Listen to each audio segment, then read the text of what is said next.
தமிழ்நாட்டிற்கு வர இருக்கக்கூடிய ஒன்றிய அமைச்சராக இருக்கக்கூடிய மாண்புமிகு அமித்ஷா அவர்கள் இந்த 9 வருஷத்துல இதை நாங்க செஞ்சிருக்கிறோம்னு சொல்றக்கூடிய ஆற்றல் அவருக்கு இருக்கா? இந்த கேள்வியைத்தான் நான் கேட்கிறேன். இது நாளைக்கு சொல்லணும். அவரு மாண்புமிகு தமிழ்நாட்டுடைய முதலமைச்சர் காங்கிரஸோடு கூட்டணியில் இருந்த போது, திமுக கூட்டணியில் இருந்த போது காங்கிரஸோடு இணைந்து இதெல்லாம் செஞ்சிருக்குன்னு பட்டியல் போட்டாரு. நாங்க இதை செஞ்சிருக்கோம்னு சொல்லக்கூடிய தைரியம், ஆற்றல் அவருக்கு வரணும். வருமா? வராது.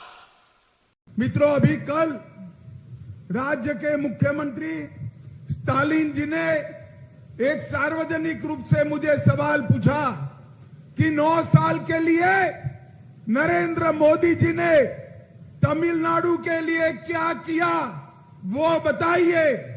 स्टालिन जी, मैं 9 साल का हिसाब देने आया हूं, आप जरा कान खोलकर सुन लो और हिम्मत है तो कल इसका जवाब देना। நம்ம தமிழ்நாட்டோட முதலமைச்சர் ஸ்டாலின் வந்து என்ன பார்த்து ஒரு கேள்வி கேட்கிறார். நரேந்திர மோடி அவர்கள் ஆட்சியில 9 ஆண்டுகள்ல தமிழகத்துக்கு நீங்க என்ன செஞ்சீங்கன்னு பட்டியல் போட முடியுமான்னு கேட்கிறாரு. ஸ்டாலின் அவர்களே, உங்க காது நல்லா திறந்து வச்சு கேளுங்க. நான் சொல்ல போற பட்டியலை கேளுங்க. தைரியம் இருந்தா நாளைக்கு எனக்கு இதுக்கு பதிலும் சொல்லுங்க. 2004 से 14 आप यूपीए में हिस्सेदार थे, आपके मंत्री थे। तब डिवोल्यूशन फंड 10 साल में तमिलनाडु को 95,000 मिला था, 95,000 करोड़ मिला था। அதாவது 2004ல இருந்து 2014 யூபிஏல உங்க பங்கு இருந்தது. நீங்க ஆட்சியில இருந்தீங்க. அப்ப உங்க அமைச்சர்கள் இருந்தாங்க. 10 ஆண்டு காலத்துல தமிழகத்துக்கு கிடைத்த பங்களிப்பான தொகை 95,000 கோடி. आपके 9 साल में 95,000 करोड़ नरेंद्र मोदी जी ने, आपके 10 साल में 95,000 करोड़ नरेंद्र मोदी जी ने 9 साल में 2,47,000 करोड़ रुपीस देने का काम किया है। நீங்க 10 ஆண்டு காலம் ஆட்சியில இருந்து தமிழ்நாட்டுக்கு வெறும் 95,000 கோடி கொடுத்தீங்க. ஆனா 9 ஆண்டுகள்ல நரேந்திர மோடி அவர்கள் 2,47,000 கோடி தமிழ்நாட்டுக்கு கொடுத்திருக்கார். ग्रांट इन एड आपके 10 साल में यूपीए सरकार में, कांग्रेस डीएमके सरकार में 58,000 दी गई थी. யூபிஏ கவர்மெண்ட்ல காங்கிரஸ் டிஎம்கே ஆட்சியில் இருந்தப்ப 58,000 கோடி ரூபாய் கொடுக்கப்பட்டது தமிழகத்துக்கு. आपके 58,000 आपके 10 साल में 58,000, नरेंद्र मोदी जी के 9 साल में 58,000 से बढ़ाकर 2,31,000, 4 टाइम ज्यादा देने का काम नरेंद्र मोदी सरकार ने किया है. 10 ஆண்டுகள்ல நீங்க கொடுக்கிற மானியம் கிராண்ட் இன் எய்ட் 58,000 கோடி தான் கொடுத்தீங்க. 9 ஆண்டுகள்ல மோடி அவர்கள் 2,31,000 கோடி ரூபாய் கிராண்ட் இன் எய்ட் மானியமாக கொடுத்திருக்கிறார். पिछले 9 वर्षों में तमिलनाडु के अंदर 2,352 किलोमीटर नेशनल हाईवे पूरा किया है और 3,719 किलोमीटर नए प्रकल्प दिए हैं और ये सब की लागत होती है 58,000 करोड़ रुपीस. கடந்த 2 ஆண்டுகள்ல கட்டமைப்பு பணி மிக வேகம் எடுத்திருக்கிறது. அதுல 2,352 கிலோமீட்டருக்கு தேசிய நெடுஞ்சாலை அமைக்கப்பட்டிருக்கு. இன்னும் 3,719 கிலோமீட்டர் தொலைவிற்கு அமைக்கப்பட்டு கொண்டிருக்கிறது. இதன் மொத்த தொகை, தமிழகத்துக்கு செலவாகிற நெடுஞ்சாலைக்கான தொகை 58,000 கோடி ரூபாய். बैठ जाइए भैया, पुलिस वालों को जो करना है वो करने दीजिए. அங்க இருக்கவங்கள உட்காருங்க, போலீஸ்காரங்க அவங்க கடமையை செய்யட்டும், மக்கள் உட்காருங்க. நண்பர்களே, அமர்ந்திருங்கள். 3,000 करोड़ रुपया 105 किलोमीटर लंबे ईस्टर्न कोस्टल हाईवे के लिए देने का काम नरेंद्र मोदी सरकार ने किया है. 3,000 கோடி ரூபாய் செலவில் 105 கிலோமீட்டர் தொலைவுக்கு ஈஸ்ட் கோஸ்ட் ஹைவே அமைக்கிறதுக்காக நமது நரேந்திர மோடி அரசு தமிழகத்திற்கு கொடுத்திருக்கிறது. 50,000 करोड़ रुपया चेन्नई बेंगलुरु एक्सप्रेस वे के लिए देने का काम नरेंद्र मोदी जी ने किया है. 50,000 கோடி ரூபாயில சென்னையிலிருந்து பெங்களூருக்கு விரைவு பாதை அமைப்பதற்காக இப்போது திட்டம் தயாரிக்கப்பட்டிருக்கிறது. चेन्नई मेट्रो फेज 1 और फेज 2 के लिए 72,000 करोड़ रुपया देने का काम किया है. சென்னையில மெட்ரோ ரயில் பேஸ் 1 பேஸ் 2 ரெண்டு பாதை அமைப்பதற்காக 72,000 கோடி ரூபாய் தமிழகத்திற்கு கொடுக்கப்பட்டிருக்கிறது. चेन्नई एग्मोर काटपाड़ी मदुरई रामेश्वरम और कन्याकुमारी के रेलवे स्टेशन 3,500 करोड़ से पूरे नया बनाने का काम नरेंद्र मोदी जी ने शुरू किया है. சென்னை எக்மோர் காட்பாடி மதுரை இது போன்ற ரயில் நிலையங்கள்ல 3,500 கோடி ரூபாய் செலவுல புதுசா கட்டுவதற்கான ஏற்பாடுகள் செய்யப்பட்டிருக்கு. காட்பாடி மதுரை கன்னியாகுமரி எக்மோர்ல புதிய ரயில் நிலையங்கள் அமைய இருக்கு. 2 वंदे भारत एक्सप्रेस चेन्नई मैसूर और चेन्नई कोयम्बटूर देने का काम नरेंद्र मोदी जी ने किया है. புத்தம் புது வந்தே பாரத் எக்ஸ்பிரஸ் ரயில் சென்னையிலிருந்து மைசூருக்கும் சென்னையிலிருந்து கோயம்புத்தூருக்கும் தற்போது பறந்து கொண்டிருக்கிறது. 1260 करोड़ रुपया से 1,260 करोड़ रुपए की लागत से चेन्नई एयरपोर्ट इंटीग्रेटेड भवन का उद्घाटन भी नरेंद्र मोदी जी ने किया है. சென்னையில புதிய ஏர்போர்ட் ஒரு பகுதி உருவாக்கப்பட்டிருக்கு. 1,260 கோடி ரூபாய் செலவில் அந்த உள்கோட்டம் அமைக்கப்பட்டிருக்கு. 1,000 करोड़ की नवेली लिग्नाइट योजना भारत सरकार ने शुरू की है. 1000 கோடி ரூபாய் செலவில் நம்ம மின் உற்பத்தி செய்யற நெய்வேலி லிக்னைட் கார்பரேஷன்ல புதிய திட்டம் அமைக்கப்பட்டிருக்கு. 56 लाख किसान को हर साल 6,000 रुपया डीबीटी के माध्यम से भेजा जाता है. 56 லட்சம் விவசாயிகளுக்கு 6,000 ரூபாய் வருடா வருடம் தமிழக அரசில் இருக்க விவசாயிகளுக்கு மத்திய அரசால கொடுக்கப்படுது. जल जीवन मिशन के 84 लाख कनेक्शन भारतीय जनता पार्टी की मोदी सरकार ने दिए हैं. குடிநீர் இணைப்புக்காக தமிழ்நாட்டில் தண்ணியே வராத வீடுகளுக்கு 84 லட்சம் குடிநீர் இணைப்புகள் தமிழ்நாட்டில் கொடுக்கப்பட்டிருக்கு. 2.50 करोड़ लाभार्थियों को 5 लाख तक का पूरा स्वास्थ्य का खर्चा आज नरेंद्र मोदी सरकार दे रही है. மருத்துவ உதவிக்காக 2.5 கோடி மக்களுக்கு ஆயுஷ்மான் இந்த மாதிரி திட்டத்தில் மருத்துவ உதவிக்கான உதவிகள் செய்யப்பட்டிருக்கு. 62 लाख 62 लाख शौचालय चेन्नई के गरीबों तमिलनाडु के गरीबों के लिए बनाए गए हैं. 62 லட்சம் கழிப்பறைகள் தமிழ்நாட்டில் இருக்க ஏழை மக்களுக்காக அவங்க சௌகரியத்துக்காக கொடுக்கப்பட்டிருக்கு. 1 करोड़ गरीब तमिलनाडु के भाइयों बहनों को हर महीने 5 किलो अनाज प्रति व्यक्ति मुफ्त में देने का काम नरेंद्र मोदी सरकार कर रही है. 1 கோடி ஏழை மக்கள் பயன்பெறும் வகையில் 5 கிலோ அரிசி தானியம் பருப்பு போன்ற வகைகள் எல்லாம் சேர்ந்து பெறுவதற்காக மத்திய அரசு தொடர்ந்து வழங்கிக் கொண்டிருக்கிறது. Central institute of classical Tamil का नया कैंपस नरेंद्र मोदी सरकार ने बनाया है.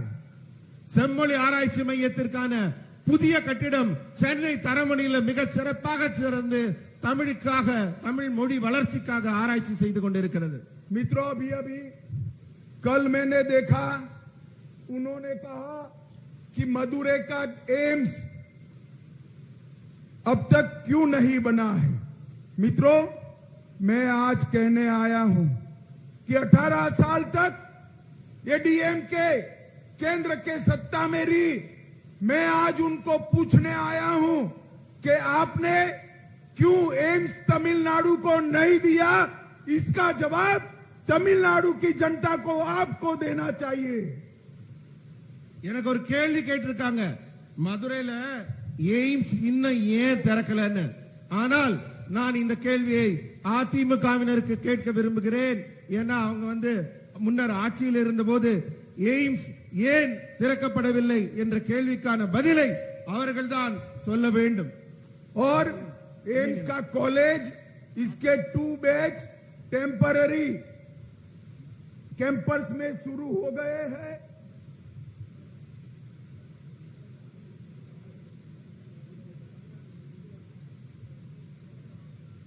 18 ஆண்டுகளாக ஆட்சியில் இருந்த திமுக எங்களை ஏன் ஒரு எய்ம்ஸ் கொண்டாடலன்னு கேக்குறீங்களே, ஆனால் நீங்க ஏன் எய்ம்ஸ் 18 ஆண்டு காலமாக இருந்தும் ஒரு எய்ம்ஸ் கூட தமிழ்நாட்டுக்கு கொண்டாடவில்லை?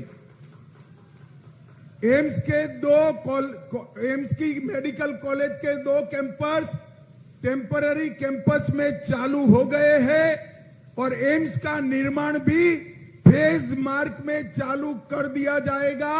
मगर आप वो जवाब दीजिए, मोदी जी ने तो एम्स दिया, 18 साल तक आप केंद्र से एम्स भी नहीं ला रहे, केवल और केवल भ्रष्टाचार करने का काम ये डीएमके के लोगों ने किया है। எய்ம்ஸ் ஏன் திறக்கலன்னு எங்களை பார்த்து கேள்வி கேட்கிறீங்களே, ஆனா இப்ப எய்ம்ஸ்ல phase 1 phase 2 தொடங்கி விட்டது. மக்கள்லாம் அங்க மாணவர்கள் படிக்க தொடங்கி விட்டார்கள், இங்க தொடங்கிட்டு இருக்கு. ஆனா எங்களை கேள்வி கேட்க முன்பு நீங்கள் உங்களை கேட்டுக்கொள்ள வேண்டும். 18 ஆண்டு கால ஆட்சியில் இருந்து கூட, மத்திய அரசில் இருந்து கூட ஒரு எய்ம்ஸை கூட திறக்க வேண்டும் அப்படிங்கிற எண்ணம் உங்களுக்கு ஏன் வராம இருந்தது? मित्रों, ईएसआईसी की मेडिकल कॉलेज कोयम्बटूर में स्थापित किया जा रहा है, जिसके लिए भारत सरकार ने 1500 करोड़ दिया है। இஎஸ்ஐ மருத்துவமனையின் மருத்துவ கல்லூரி கோவையில் திறக்கப்பட இருக்கிறது. 1500 கோடி ரூபாய் செலவிலே அங்கு மருத்துவ கல்லூரியும் மருத்துவ ஆராய்ச்சியும் நடைபெறும். भारत सरकार ने 11 जिलों में 11 मेडिकल कॉलेज देकर 1450 से ज्यादा स्टूडेंट की पढ़ाई लिखाई चालू कर दी है।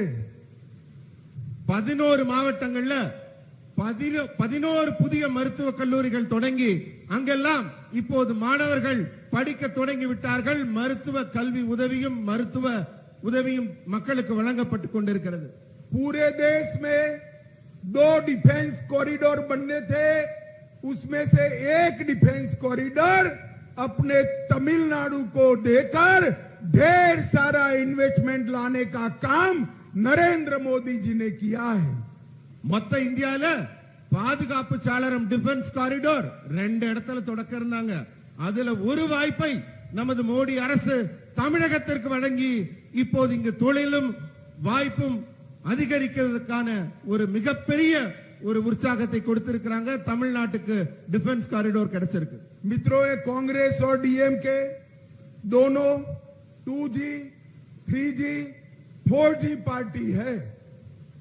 காங்கிரஸும் டிஎம்கேவும் ஊழல் மட்டும்தான் செய்யற கட்சி. 2G, 3G, 4G இது போன்ற ஊழல் மட்டும் செய்யற கட்சி. मैं 2G के भ्रष्टाचार की बात नहीं कर रहा। 2G मतलब 2 जनरेशन, 3G मतलब 3 जनरेशन और 4G मतलब 4 जनरेशन। நான் 2G, 3G, 4G ஊழல் மட்டும் சொல்லல. அவங்க 2 தலைமுறையாகவும் 3 தலைமுறையாகவும் 4 தலைமுறையாகவும் ஆட்சியில் அவங்க குடும்ப ஆட்சி நடத்திக்கிட்டு இருக்காங்கறத குறிப்பிட்டு சொன்னேன். देखिए, मारन परिवार 2G है, इसके 2 जनरेशन पॉलिटिक्स में आकर करप्शन कर रहे हैं। மாறன் குடும்பத்துல பாத்தீங்கன்னா 2 தலைமுறையா அவங்க ஊழல் செஞ்சிட்டு இருக்காங்க. करुणानिधि परिवार 3G है, इनके 3 जनरेशन पॉलिटिक्स में आकर करप्शन करने का काम कर रहे हैं। கருணாநிதியின் குடும்பத்தை பாத்தீங்கன்னா அவங்க 3G குடும்பம். ஏன்னா அவங்க 3 தலைமுறையாக ஊழல் செய்து கொண்டிருக்கிறார்கள். और गांधी परिवार 4G है, ये राहुल बाबा चौथी जनरेशन है, 4 जनरेशन से पॉलिटिक्स में सत्ता एंजॉय कर रहे हैं। 4G குடும்பம் யாருன்னா காங்கிரஸ் குடும்பம். நம்ம ராகுல் இருக்காரு, அவர்தான் 4வது தலைமுறை. 4 தலைமுறையா அவங்க நாட்டில் விதவிதமான ஊழல்களை மட்டும் செய்து கொண்டிருக்கிறார்கள். अब ये समय आ गया है 2G, 3G, 4G को निकालकर तमिलनाडु के धरती के बेटे को तमिलनाडु का शासन देने का टाइम आ गया है. தமிழ்நாட்டில் இந்த 2G, 3G, 4G ஊழல் செய்யறவங்க எல்லாம் தூக்கி எறிந்து விட்டு தமிழ்நாட்டிலே ஊழலற்ற ஒரு தமிழரின் ஆட்சி அமைக்க வேண்டிய நேரம் இப்போது வந்துவிட்டது. मित्रों, मैं आज आप सबको पूछने आया हूं, मुझे बताइएगा, जरा हाथ उठाकर बताइएगा, धारा 370 हटनी चाहिए थी या नहीं हटनी चाहिए थी, और ये कश्मीर हमारा है या नहीं? நான் உங்கள்ட்ட எல்லாம் ஒரு கேள்வி கேட்கிறேன், உங்க கைகளை உயர்த்தி உரத்த குரல்ல சொல்லுங்க, ஆர்டிகிள் 370 நீக்கப்பட வேண்டியதுதானா இல்லையா? காஷ்மீர் நம்முடையதுதானே? ये दोनों पार्टियां कांग्रेस और डीएमके धारा 370 हटाने के विरोध में थे. मोदी जी ने 5 अगस्त 2019 को कलम के एक झटके से आर्टिकल 370 को समाप्त कर कश्मीर को हमेशा के लिए भारत के साथ जोड़ने का काम किया है. காலம் காலமாக காஷ்மீர்ல கை வைக்க அச்சப்பட்டு கொண்டிருந்தது மற்ற அரசுகள் எல்லாம். ஆனால் ஆட்சி பொறுப்பேற்றவுடன் ஆகஸ்ட் 5ஆம் தேதி 2019 ஒற்றை கையெழுத்து தன் பேராவில் போட்டு காஷ்மீரை பாரதத்துடன் துணிச்சலாக இணைத்தவர் நம் பாரத பிரதமர் மோடி அவர்கள். मित्रों, 2024 में फिर से एक बार 300 सीटों के साथ नरेंद्र मोदी सरकार बनने वाली है. நண்பர்களே, 2024 மீண்டும் ஒரு முறை 300க்கும் அதிகமான சீட்டுகளை பெற்று மோடி அரசு ஆட்சி அமைக்க இருக்கிறது 3வது முறையாக. मैं आपको विनती करने आया हूं, आप तमिलनाडु से मोदी जी को 25 साथी एनडीए के चुनकर देश की पार्लियामेंट में सिंगोल के लिए मोदी जी का धन्यवाद करने के लिए भेज दीजिए. 2024 தேர்தல்ல வெற்றி பெற்று மோடி அரசு ஆட்சி அமைக்கும் போது தமிழ்நாட்டிலிருந்து 25 பாராளுமன்ற உறுப்பினர்களை அந்த செங்கோலின் கீழே அமர்ந்து பாராளுமன்ற உறுப்பினராக பணியாற்ற அனுப்புவீங்களா? मुझे बताइए, वेल्लोर सीट एनडीए को जिताएंगे? வெள்ளூர்ல என்டிஏ ஜெயிக்குமா? मोदी जी को प्रधानमंत्री बनाएंगे? மோடியை பிரதமர் ஆக்குவோமா? बनाएंगे? तो मेरे साथ दोनों हाथ उठाइए, 2 கரத்தை உயர்த்தி சொல்லுங்க, विजय के संकल्प की मुट्ठी बींचिए வெற்றிக்கான முட்டியை உயர்த்துங்கள் और प्रचंड आवाज से बोलिए, உரத்த குரல்ல சொல்லுங்க, भारत माता की ஜெய் भारत माता की ஜெய். आप मत बोलिए भैया, भारत माता की वंदे वंदे वंदे